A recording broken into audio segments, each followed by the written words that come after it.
हमारे खुदावंद यीशु की अंजील मुकद्दस लूका के मुताबिक उसका चौथा बाब 38 से 44 आयत तक। एक दिन यीशु इबादत खाने से उठकर शमौन के घर में दाखिल हुआ और शमौन की सास को बड़ी तप चढ़ी हुई थी और उन्होंने उसके लिए उससे अर्ज की। तब उसने उसके पास खड़े होकर तप को छिड़का तो उतर गई और वो उसी दम उठकर उनकी खिदमत करने लगी। और जिनके यहाँ तरह तरह की बीमारियों के मरीज थे, सब आफताब के गरूब के बाद उन्हें लाते थे और वो एक एक पर हाथ रखकर उन्हें शिफा देता था। और बतेरों में से बदरूहें चिल्ला चिल्ला कर यूं कहते हुए निकल आती थी कि तू खुदा का बेटा है, मगर वो उन्हें छिड़कता और ये कहने ना देता था, क्योंकि वो जानती थी कि ये अल मसीह है। जब दिन होता था तो वो निकलकर किसी वीरान जगह जाता था और हजूम उसे ढूंढते और उसके पास आकर उसे रोकते थे कि हमारे पास से चले न जाना। मगर उसने उनसे कहा, मुझे ज़रूर है कि और शहरों में भी खुदा की बादशाही की खुशखबरी दूँ, क्योंकि मैं इस ही लिए भेजा गया हूँ।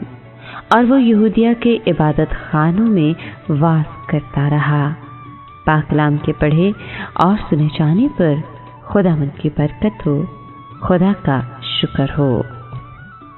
अजीज दोस्तों, मसीह और उसके साथी शमौन के घर गए। पतरस की सास तेज बुखार में मुब्तला थी।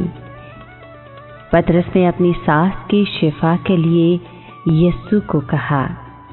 तब यीशु ने बुखार को झिड़का और उसकी सास शफायाब हो गई, जिसके बाद वो औरत उठी और उनकी खिदमत करने लगी। ये दोहरा मौजज़ा था।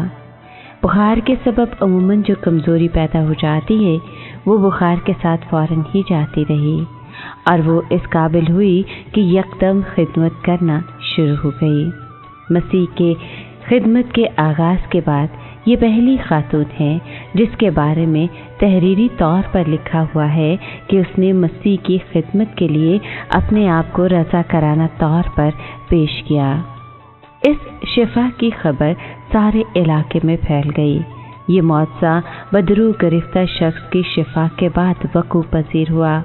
उस इलाके के तमाम बीमार लोग सब्बत की शाम को शमौन के घर पर जमा हुए। उन्होंने शाम तक इंतज़ार किया। ऐसा मालूम होता है कि उस वक्त कुफ्र नहूम में कोई भी बीमार न रहा। सब ने हर किस्म की बीमारी से शिफा पाई। मुकद्दस लूका बदरू गिरफ्तार अफराद की बाबत ज़्यादा तवज्जो देता है। वो लिखता है कि बहुतों में से बदरूहें ये चिल्लाते हुए निकल गई कि तू खुदा का बेटा है।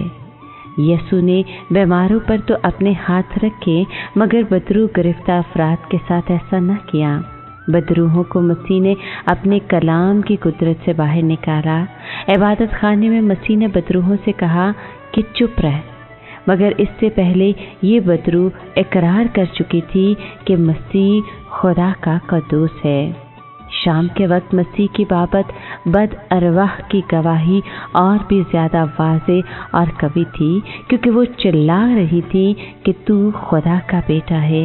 एक बार फिर यीशु ने बदरूहों को झिड़का और बोलने ना दिया, क्योंकि वो जानती थी कि वो मसीह था। ऐसा नहीं था कि बदरूहें एक आम शख्स की तारीफ कर रही थी जो उन्हें बाहर निकाल रहा था, बल्कि यीशु के पास तो इलाही इख्तियार था। एक फर्द यकीनन शहर के लोगों की बाबत अफसोस का इजहार करेगा जिन्होंने यीशु को मसीह खुदा का बेटा और कद्दूस न कहा। जो शिफायाब हुए थे उन्हें निजात दहिंदा के बाबत वाज़ेह गवाही देने में पहल करनी चाहिए थी।